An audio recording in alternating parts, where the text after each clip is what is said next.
Greetings and salutations, friends. Welcome back. Character NPC here, your host, your dungeon master, your player characters, a jack of all trades.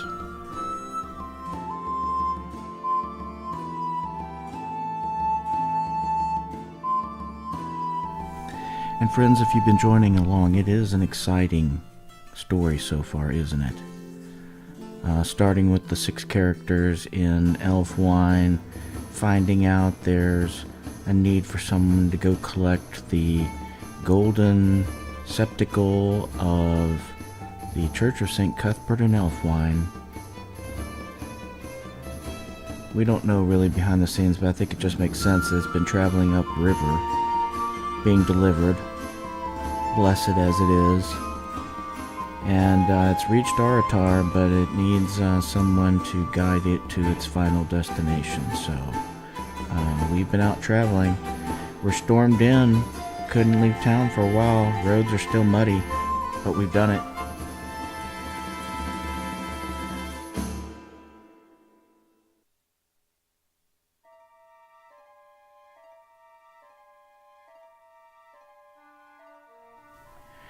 And so, friends, that's where we begin. If you recall, we traveled from Elfwine here. These hexes are 30 miles on a side, and you can see that the river from Elfwine, the water flows this way. We're headed to Aratar. That it's headed out of the hills, and because we're into the second hex that doesn't have any hills in it, I'm calling that plains. Here in this hex, this was hills before with Elfwine. And because the tropical storms had dumped 8 inches of rain in 2 days in the area, we were down to half movement. So 7.5 miles. It took us 2 days just to get to the hex edge here. We made it 10 miles in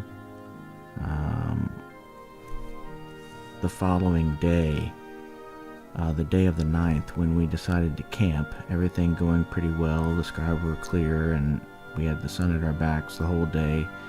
Things are drying up. We got to 3/4 movement rate that day because it hadn't rained. And no encounters up until having gone to bed with someone on guard. We had the day before decided to start rotating in guard. It just hadn't really had a need to determine who that was and in what order. We have our first encounter at midnight.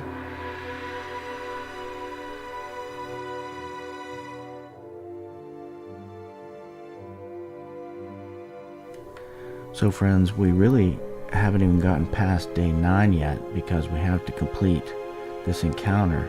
It wakes us up in the middle of the night at midnight. What could it be? Our first encounter.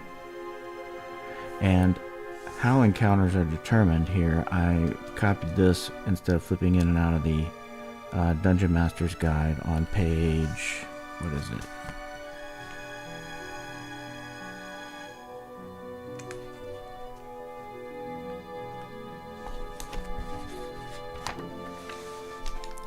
Page 47 down here. Page 47 has the land adventures encounters, chance of encounters table here. And I just made a little cheat sheet out of it.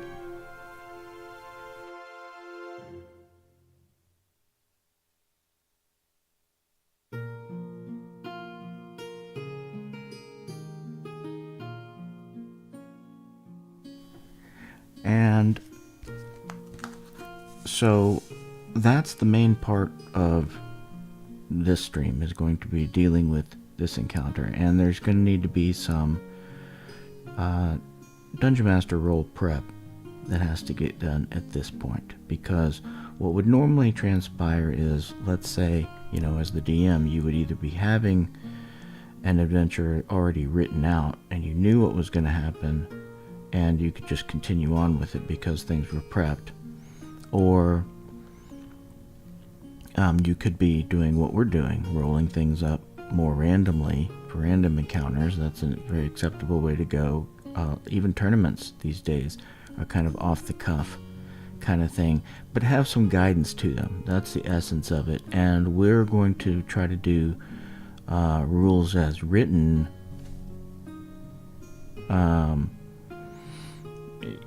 kind of off the cuff randomized play. So what does that mean? Let's look first at what it means to have the encounter rules as written in the Dungeon Master's Guide, and then go into what the gaps are to play that solo and limit metagaming as best as possible.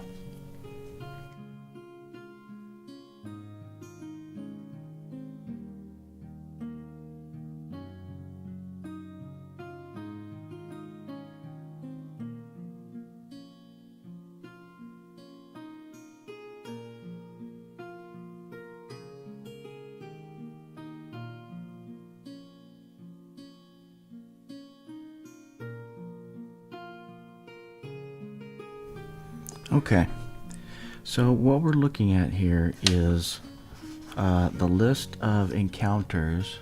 You can see here outdoor random encounters on the edge of the screen, outdoor random monster encounters tables. And so this is just like what you may be used to with doing a dungeon crawl out of the back of the Dungeon Master's Guide. This is page 183. I think you can see down here. But this is Arctic, begins with Arctic, and so what we want to do is, that's uninhabited wilderness areas, but we're in a patrolled temperate climate. So here, beginning on page 186, we find inhabited and or patrolled areas for temperate and subtropical conditions, which is where we are. I haven't explained it in too much detail except in the first video about what this campaign map from Judges Guild really is, but anyway, this would be at the top left corner of the overall campaign maps of, I think it's like 11 or something like that in total, maybe 16 with when you add the Lands of the Invincible Overlord, or all the sub campaigns and things to it. But point to this is, in my campaign, I only have this map, and on the other side of this is a map that has kind of like a desert up here, and the coastlines kind of match and comes down, but it's desert into more swamplands. So it's easy for me to say that at the top of this map is more Arctic conditions. It's all much more wilderness in name, and the mountains and everything add to it, and it'll just be easy. And then down below here, where we are, in this hill area just beyond where the woods, all this dense woods is, you start to get into a large area of plains, and then down below that would be desert, and then down below that is some jungle and more coastline. So I think it works itself out well. I mention this because when we're adventuring and we go through these outdoor random encounters, when we have something happen, we need it to be level appropriate. Under all circumstances, you saw me talk about before starting this game, the document that I've included as part of my sources of material.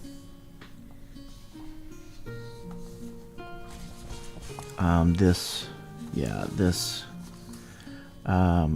article from Dragonfoot magazine, Footprints number 4, which takes the random Dungeon Master's Guide magic tables and makes them appropriate so that you don't have 0 and first level characters, second level characters rolling up something on the miscellaneous magic that's like some kind of ancient something, relic or whatever, right? It's level appropriate. So we're going to do the same thing here for traveling across this map through our entire campaign.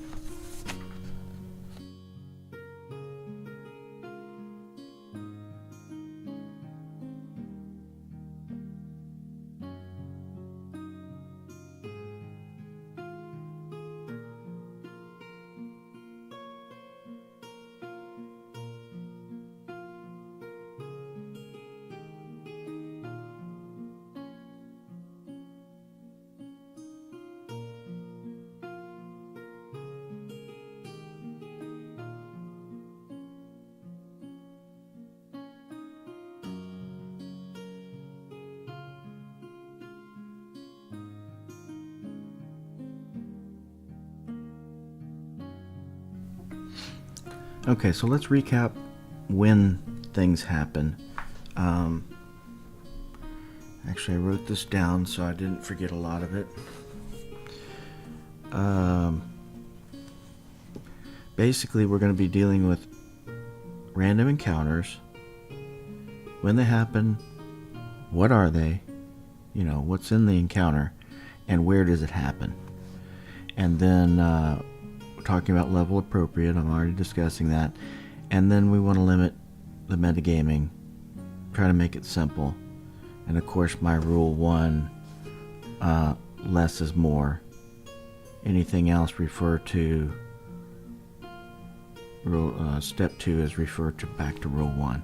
So we're going to try to make this as simple as possible. And the way this is going to work is whenever you're traveling outdoors, there will be a need for that whatever unit of play makes sense. And in this case, this starting out, I'm going to call it a scenario. If this was a campaign that I was playing and it was actually content held in my hand, I would think of this as a scenario, getting to some location to do some mission, job, quest, whatever. I mean, this could absolutely be like a paladin quest, easily. In this case, I think it's kind of a quest for the 2 clerics. It's the guy who trained them who's sending them to get this done. At the end of the day, it's going to get a bowl at the next town over, right? So how complex is this after all? All right, and it links all of my content together, right? The Village of Hamlet module that I'm using, the map, the campaign map, it stitches all of this together logically. So I just want to recap that. Play flows. All right, so here's the answer to that first question. When we talk about these random outdoor encounters, how is this going to work to play rules as written? Well, first we want to find out when encounters can happen and roll the appropriate die roll to see if it does. And in this case, as we were doing it on the last stream, it depends on the location, and the DM would make some decision. In our case, it's along the river, and it's the way trade moves around. It's here between Elfwine, and we're going to Aratar, and we're just the next hex over from Elfwine. So while we were in this hex, when we were rolling for engagement or chance of encounter, we were rolling on the relatively dense population, because that same hex that Elfwine is in is the most traveled. People farming in the kind of like hinter area of Elfwine, and it is what it is, right? I think you get my point. Okay, so that was a 1 in 20 chance, and we just didn't have any the first day. First day and a half goes along, nothing. But then the last set of rolls on the last day, the day that actually was the 9th of Coldeven, and we had passed the hex side and woke up and ate and drank and everything. That day the weather high was 53, the low was 30, and it was clear, and we gained from that time of no rain from the previous day when there was a light rainstorm. we finally improved by 25%, which brought us to 3/4 movement rate along the road. So I'm just going through this to kind of give you the idea of the conditions that combat would be in and the scenario that we're going to roll up this table for, because we need this to be level appropriate, and I'll show you what I mean by that in just a minute. So we're out here on the plains, and this river represents trade and, you know, people traveling between Aratar and Elfwine, and these are, you know, outposts being predominant in the fight against the Temple of Elemental Evil, where this main road has, you know, pretty much been driven in by necessity of combat and war over a time period. You know, this is a well-defined path along the river. And we've seen, you know, we know of things going on in the river too, but we don't really pay much attention to it, right? It's just people who do their thing in the river, washing their clothes or kind of sailing little canoes on it and stuff. And there's trade up and down the river, you know, so you got the guy with the fish basket in the back, and you know, women with reeds doing weaving and things with the kids and stuff, and all kinds of different things going on the river as well. Okay, so this DM prep that we need to go through is beyond saying, all right, if we were in the plains like we are now, and the population density is just patrolled, it's moderate to sparse, like people aren't really living all along this river in these empty hexes. You know, there's a little hamlet maybe, you know, I might throw in a traveling inn, because they were usually equidistant from traveling distances, so 20 miles would be a day's travel for most people. You know, we might find some things here or there, who knows, but that's role play and other things. Otherwise, though, this would be sparse and patrolled, so it would be a base chance of 1 in 12-sider. And we got away with 2 rolls there. No encounters, but then at midnight on the last day, we rolled a 1.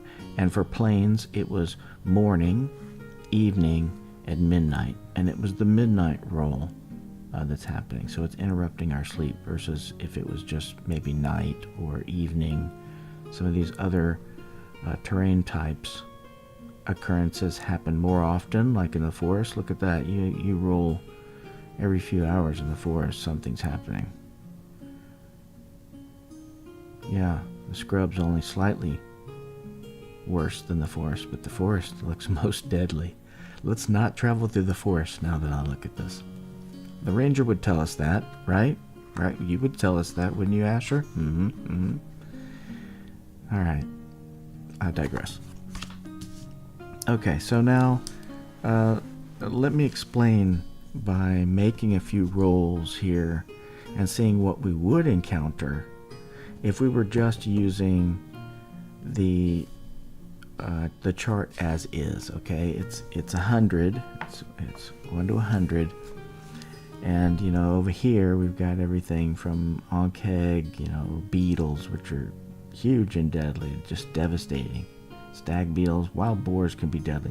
A boulet, which would be terrifying. We'd probably all die.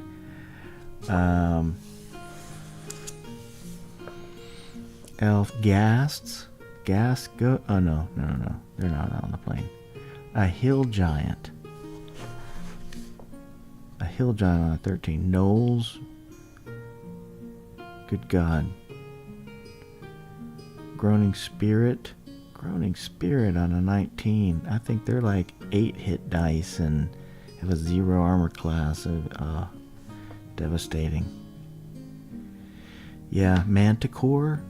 Shoot, first level? No, we die. So what we need to do is come up with a more reasonable list, okay, that's going to be predominant to that area. And my suggestion that I'm kind of throwing out here for my first gameplay for a while, until I say it doesn't work and maybe change it, is for it to be rolled from this list, kind of like the Joy of Wargaming. That guy made his list in his first edition AD&D adventure. Same kind of thing. And put it to a bit of a bell curve, where the chances are a little bit greater for what's in the middle than on the outside extremes. And maybe still use D100, but make some things, 10% and 5% on the outliers and make them the worst of what we roll up, versus, here would probably be a lot of men, whether they were merchants or, here under the men list, you got everything from pilgrims to bandits, and everything in between here, even berserkers. I don't know how I'd run a berserker in this. I'd probably just eliminate them and say there was something else. Brigands. Ogres, orcs, giant rats. I mean, a lot of this makes sense. Giant skunk. Even a will-o-wisp. Thank God they're not there. Wolves. Wolves would be, I think, very appropriate. So, let's do that.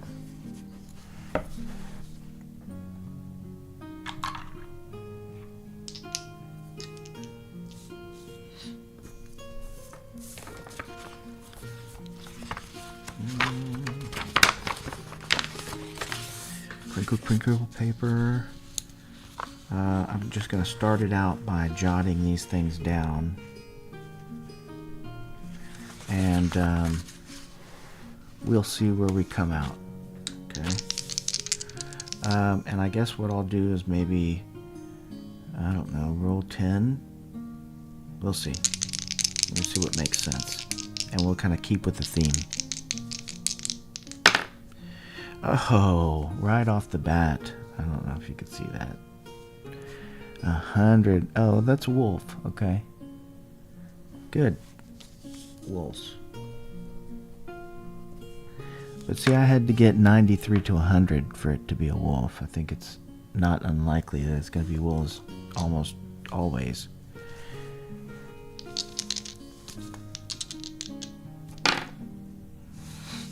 Eight.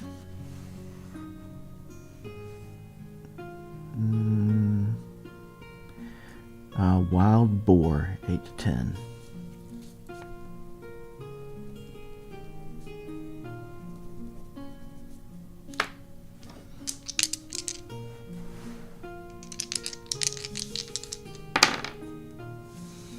$46.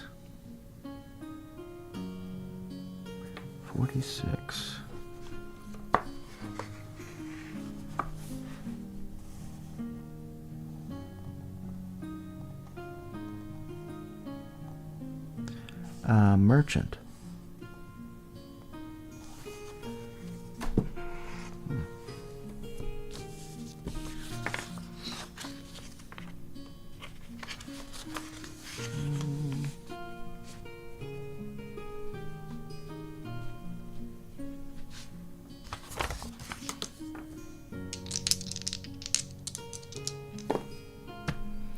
$59. This is in an odd section of the camera view. 59. Merchant again, so I think we'll make that. We'll just give it a plus just to show that it comes up more frequently. 77. Pilgrim.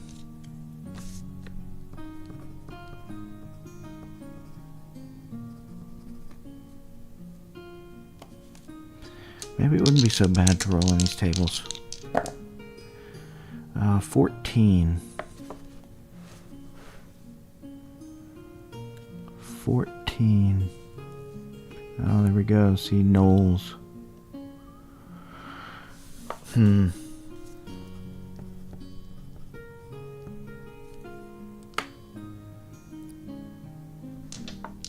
2, 3, 4, 5. 64.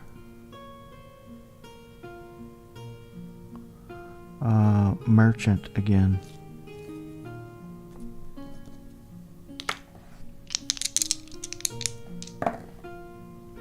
$73. Pilgrim again.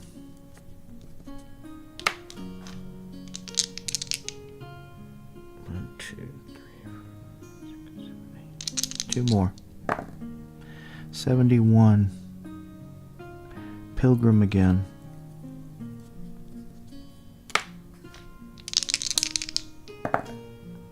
79. Lots of 70s. Pilgrim again. Okay.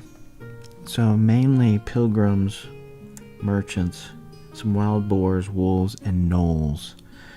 That's 1, 2, 3, 4, 5. Let's keep rolling up a few more.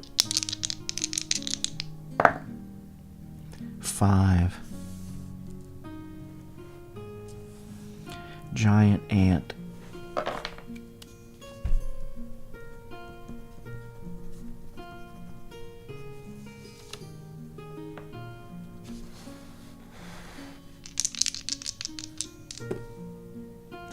$62.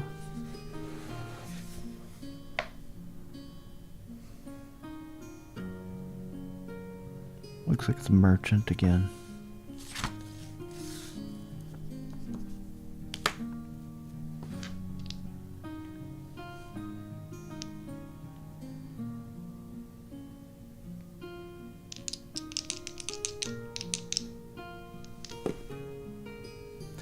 $44.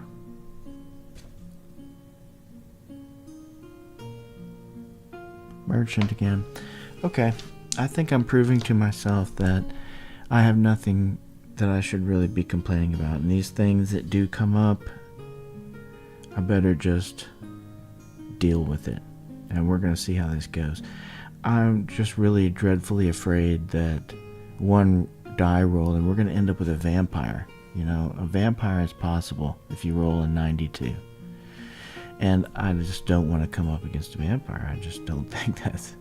I just don't even know that it would be reasonable to say that the vampire... Well, I don't know. Maybe I could come up with some plot twists as to why a vampire would be along the road.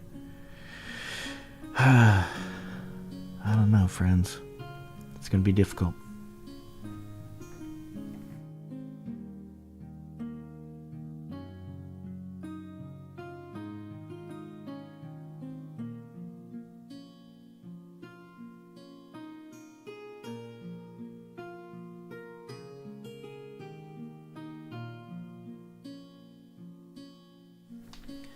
Okay, so let's continue on then.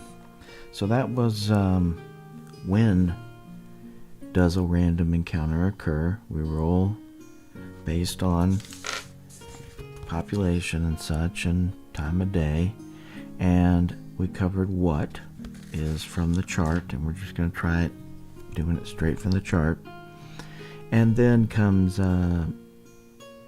well, we had to finish out what is, right? We still have to have the number and everything. And then it would be from the where. So we'd have to have an understanding of when we roll for surprise and distance, that it makes sense. But that can be a part of the combat. Level appropriate, like I said, we're just going to roll it from the chart and see. And I don't know, I don't want to feel like I'm metagaming here, but some metagaming is just going to maybe potentially have to take place. So when it comes to killing off player characters, you know, I certainly don't want it to be questionable. That's why I like the idea of rules is written, as well as the kind of nuances to the play. Like this struggle, this slog to get there, and how slow it is. And how much of a drain that's going to end up being. We don't have enough food to get there already, so we're going to be dependent on some kind of hunting, foraging, whatever, unless we get some food along the way somehow.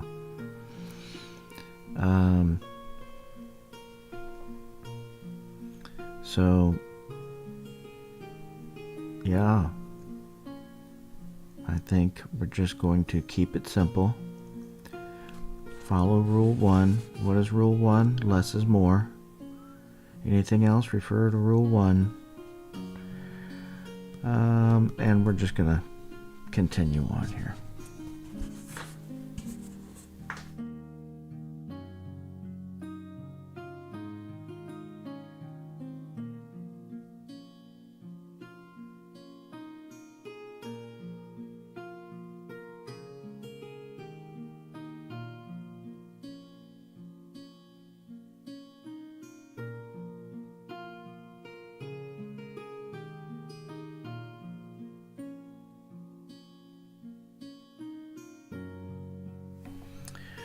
Okay, friends, so as I say, we had been camped out off to the side of the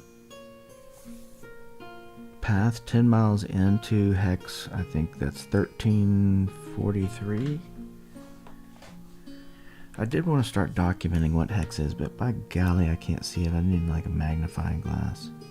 Thankfully, I have one. 1323. This is 1323 right there.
And so we need to find out who, when the encounter occurs, is on watch.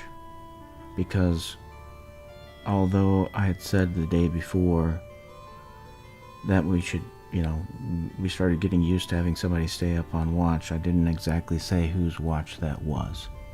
And there's 6 players in the party, so I'm just going to roll a 6-sider and go down our sidebar list here, top to bottom, Randall to Jorbus.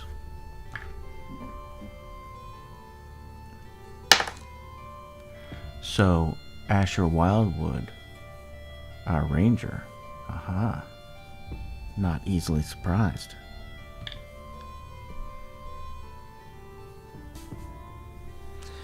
Alright, what do we encounter? I need to make that roll. Here it goes. I'm kind of scared, actually. 47. Vampire! No. 47 is Merchant. Merchant at midnight stumbles into our camp. Are you sleeping?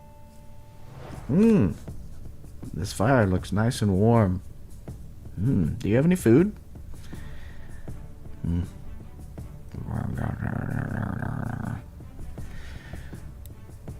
Asher tries to get him to keep quiet.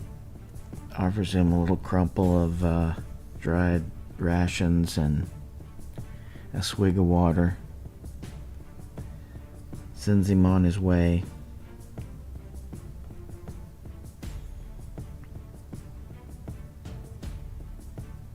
Ooh, actually, better yet. No, he doesn't. While he gives him something to eat and drink,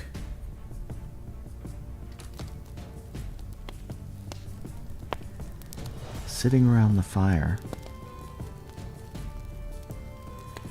Telling tales of traveling the highways and byways of, I don't know what I'm calling this world, Elfinland? Of the Elpan lands. I don't know. We'll see. Nothing official yet.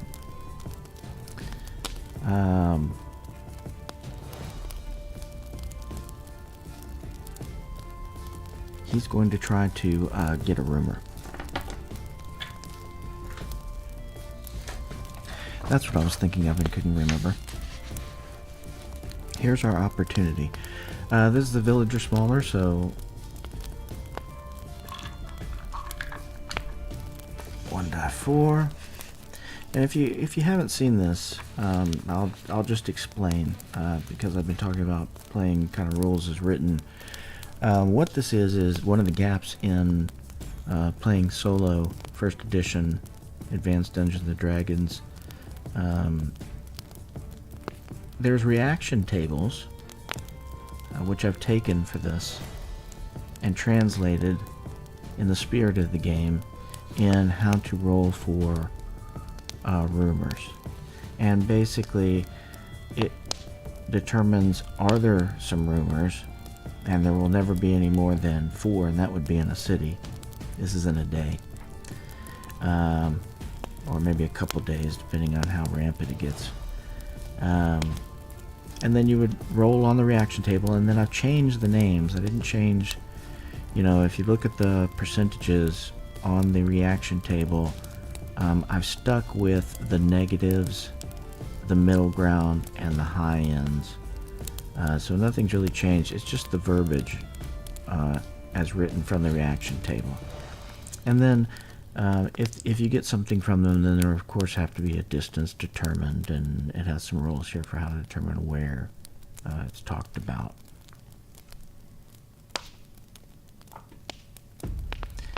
Then you would roll upon arriving at that location, if and when you do, and you would roll on this table, which I think will be exciting. There's a possibility, if you get the 96 to 100, of also finding a map on the very high extreme end. So anyway, I'm going to see if there's a rumor. Oh, come on. Let's try getting that where we can see it. And flat. There we go. Okay, there is no rumors. A 2. It's 2 minus 2. So no rumors to get. We have a good chat and trade some stories, but at the end of the day, there wasn't anything really to discuss in the first place. He doesn't know anything.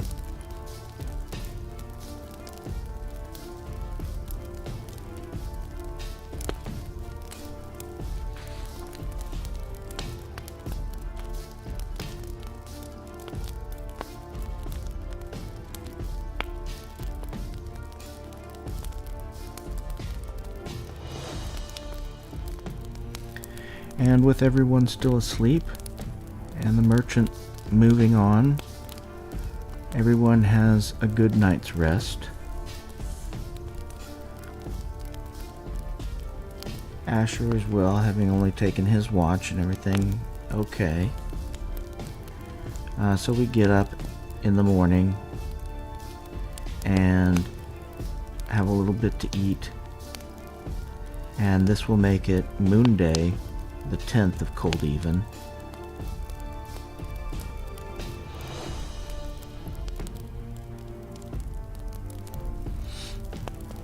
And we use a food and water, and that's our second water. So during the morning, I'll check the weather here in a minute, but during the morning time, we'll have, I think it's Aetbert, cast Create Water.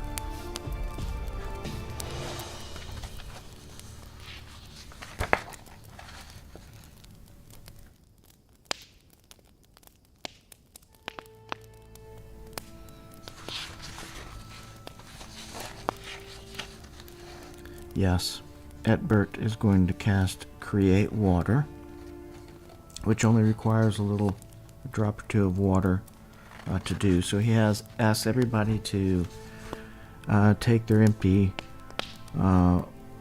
water flasks and put them in a pile away from the fire. And he begins to recite his prayers and lay his hands over them and touch them. And Willam, of course, comes over to help and holds his billet in front of his forehead and praises St. Cuthbert in his goodness to enhance our ability to overcome the things that would be against St. Cuthbert. Give us water, O thee our Lord.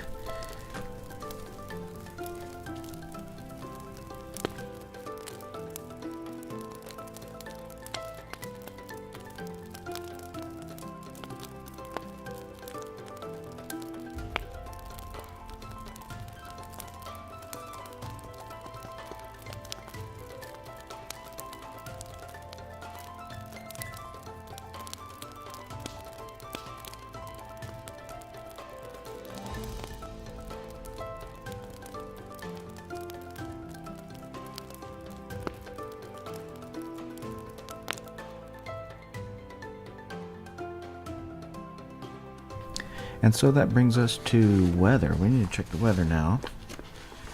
Fred, tell us what the weather's like. Our high today, let's see, we need a die 8 and a die 10. Always getting the wrong dice. We need some pair of flat to roll. +4 to the 8-sider. 12, so 54.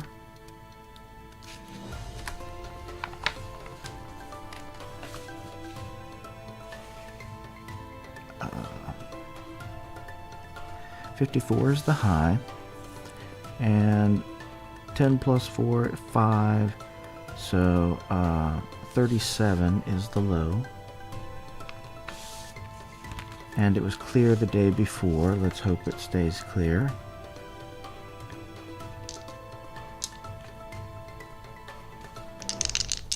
Come on.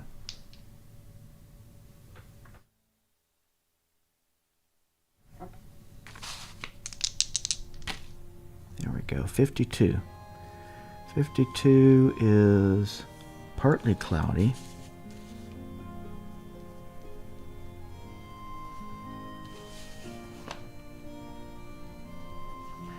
Partly cloudy, and hopefully it does not rain. 44%. Ah, it does. It rains. 25.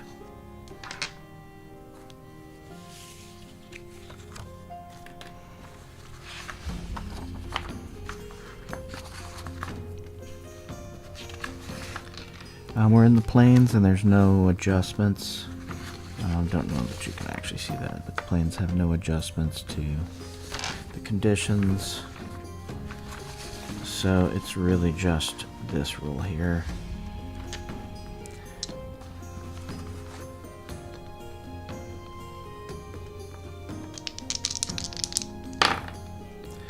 $37. It's just a light fog, thankfully. And it looks like that'll be 15% to stay around. Yes. Light fog. What does light fog do to us? Light fog for 2 die 4 hours. Half movement rate. Quarter for normal vision. 3/4 for ultravision and infravision. We're not tracking anybody, but there is effect to everything, really. So I think the main thing for us is half movement rate in the vision for 2 die 4 hours.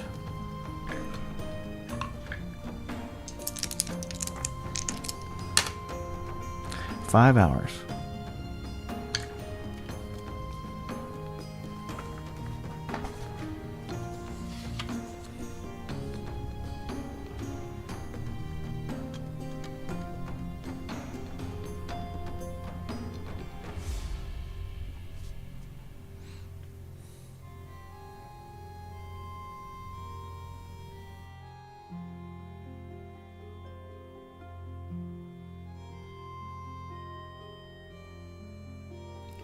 So I'm going to call that the majority of the morning.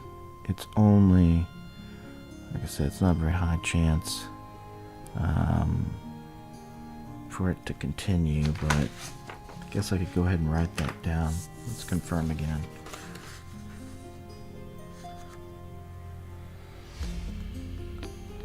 Yes, 30% chance of a continuation of light fog.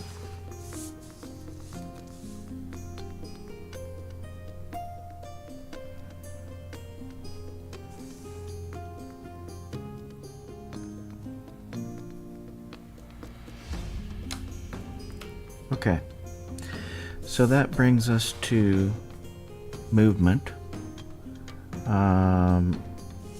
We have our water.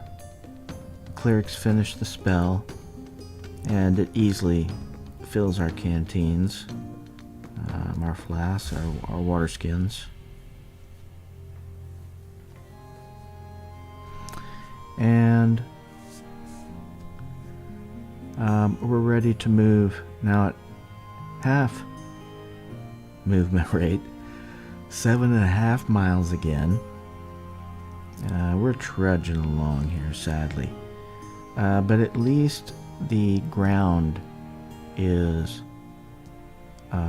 back. It's not raining. Yes, it's foggy, but it's not wet moisture on the ground, so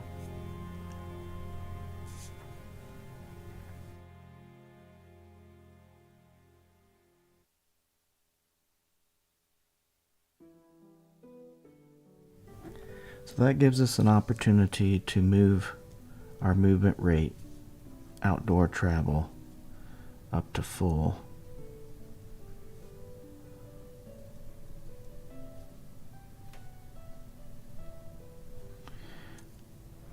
Alright, so we're still moving at half because of the fog. That's going to last for 5 hours. So all through the morning, there's fog out, and we're at half movement. So for the first part of the day, you know, and I'm just going to call it basically for the whole day, we're only moving 7.5. So we're still making our way through this along the river, and we'll have three encounters in the plains. We'll have one in the morning that's still in the fog. That'll be our first 1 out of 12.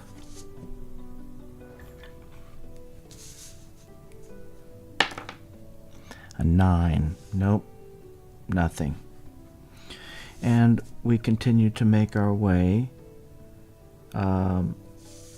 until evening. There's nothing really that needs to be done. So we'll march on. And we'll roll again here to see if the fog continues. Like I said, that was 30%.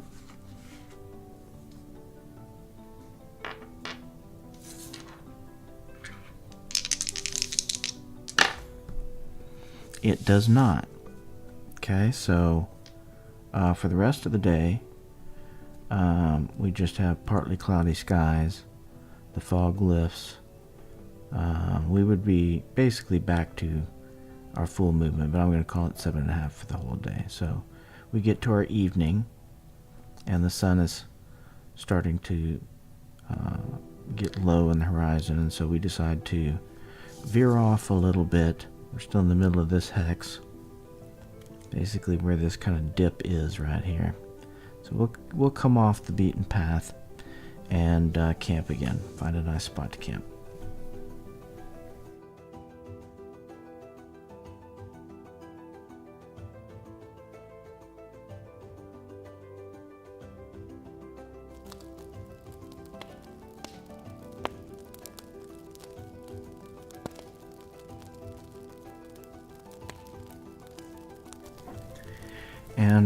around dinner time, while we're having our dinner. Oh, there's an encounter.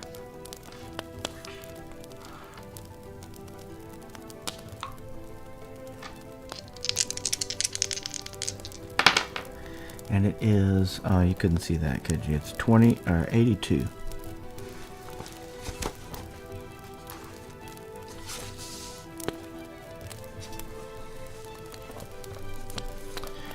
And 82, like I need a cheat sheet for this too. I need to like get this Xeroxed and put this table in just like one index card form, but what did I say? 82.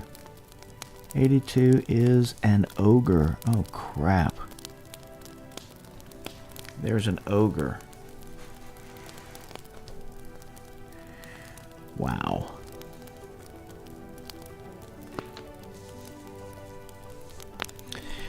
Okay.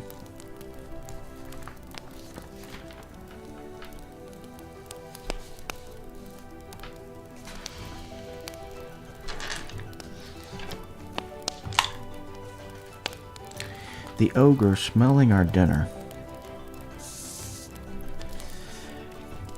comes from off in the scrubby area, more scrubby area of the plains. You know, there's patches of you know, dried trees and shrubs and smaller bushes and things in clumps. So let's see how far off we see him. We've got a fire going, so he would obviously be able to see us at a distance. We haven't really been concerned about what we might run into. I mean, we're scared for our lives, but we haven't been really trying to reduce our light emittance or anything like that. So, and this evening,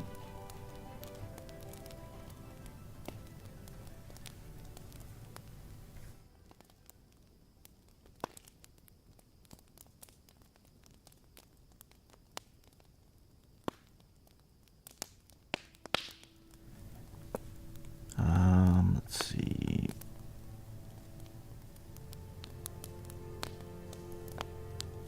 Mid part of the journey.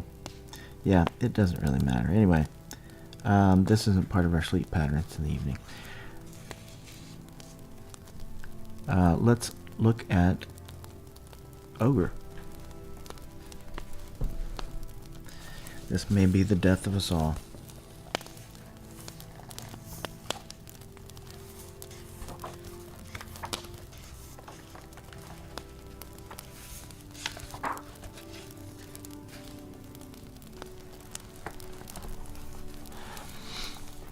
Alright, frequency common, armor class 5, number appearing 2 to 20.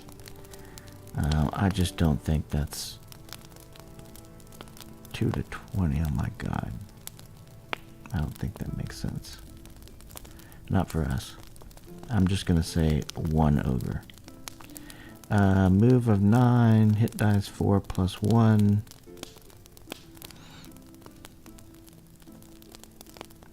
Has 1 attack, 1 to 10 or 1 or by weapon.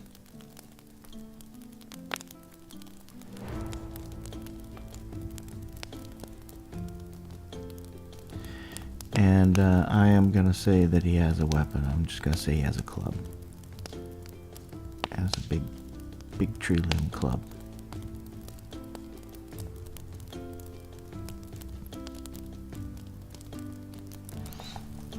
He's chaotic evil, 9 foot tall. We'll have some racial advantages.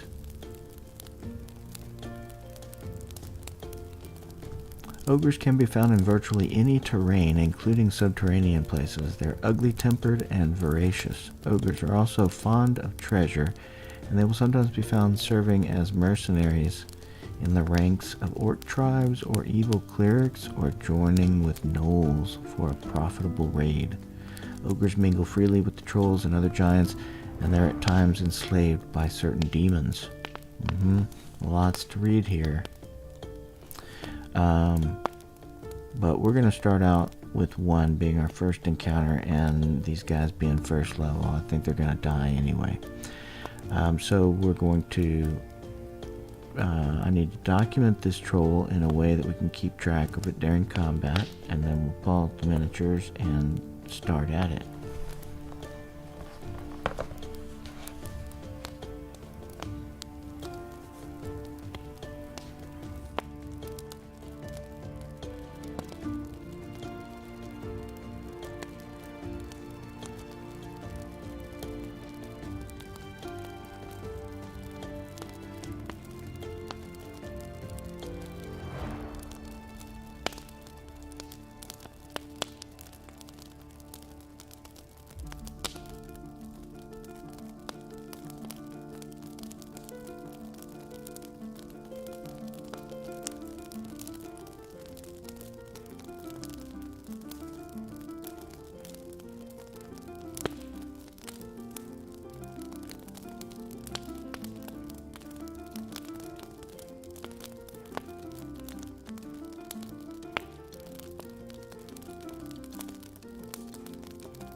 Alright, so I think what I'm going to do actually is split this into another stream, because the combat's going to take quite a while now that we've actually encountered something and we realize it's not just merchants and things. So I still think, you know, man, again, we come up with an ogre. I don't know that the characters will be able to live through fighting even 1 ogre in their first combat. Which makes me harken back to what I was doing before of making an appropriate list, and having maybe like goblins or orcs on the outside as the worst thing, or, you know, bandits, because human bandits can be pretty devastating as well. But in this case, I'm going to go through it. So I'm going to finish rolling him up. It would be morning, evening, and then midnight. I'll just write that out so I know. Alright, and we didn't have anything there, but we had something here, and that's this that we're doing now. Just in case. Okay. I already used that side, so I'm just gonna write that it's an ogre, and 1, and how many hit dice it has, or what hit points it has. 4 plus 1.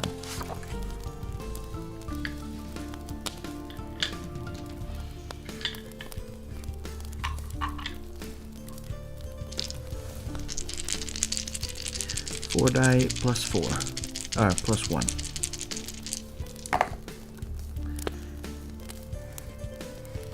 18 hit points.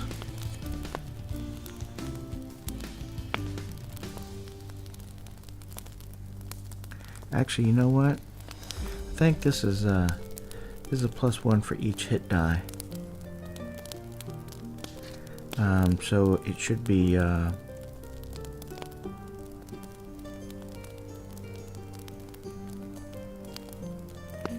no. Okay. We're gonna call it 18 hit points.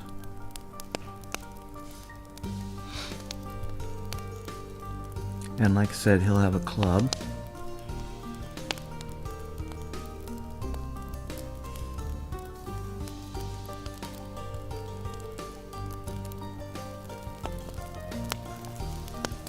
And they'll have some racial hatreds as well, I think, between Asher. I won't be able to hit the gnome as well. Asher will get some pluses.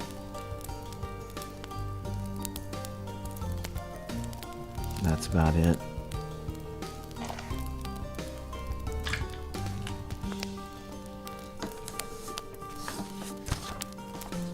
Okay, so the next thing to do would be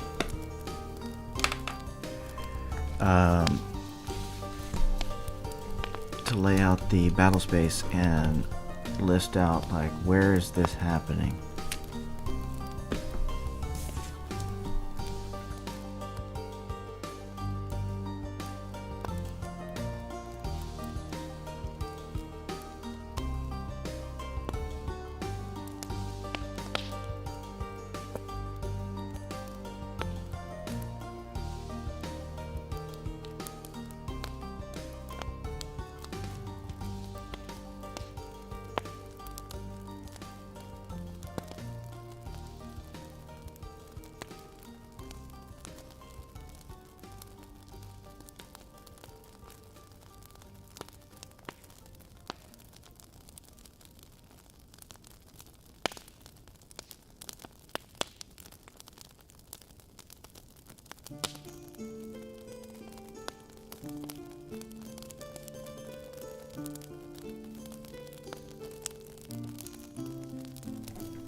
Okay. So we covered, I'm kind of backtracking in my mind here a little bit, pardon me, but trying to lay this all out at the same time so we start to get in a rhythm and just do it. We talked about the random encounters and the when, what, and where. Now we're at the where part, because we've determined the what is, it's an ogre, and the where is leading into surprise in the actual start of combat. So I've laid that out here. We're gonna roll for surprise, and we have to determine the distance, and that would outside be 60 yards to 240 yards, depending on vision and cover and light and noise and all kinds of things. And like I said, it's evening, the sun is going down, the ogre is coming from afar, and would easily be able to see our fire and head toward it. So I hope that he does not get surprise on us, but you could see where this could be going. Now, nobody needs to be on watch at this point. It's only evening, and basically our dinner time, after we've kind of started setting up camp, and there's busy work going on in the camp and chitter chatter and things going on as the meal commences. So let's roll for surprise.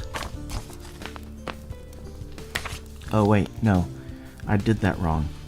I'm not going to do that.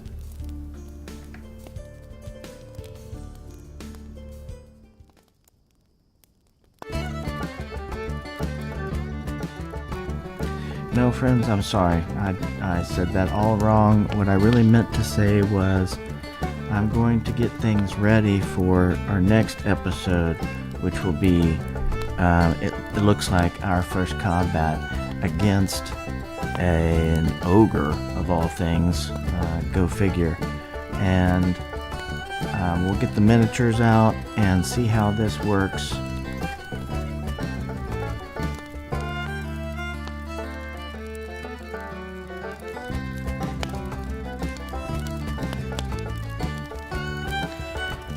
Our ogre out here somewhere, and he may be really far away. 6 die, what did I say? 4 did I say? 6 die 4?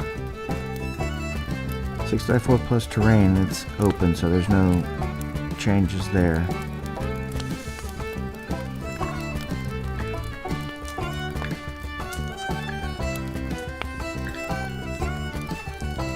Let's just roll 6 die 4. This isn't the official roll. This is just to see how far it would be. 4, 8, 12, plus 2 more. 12, 14.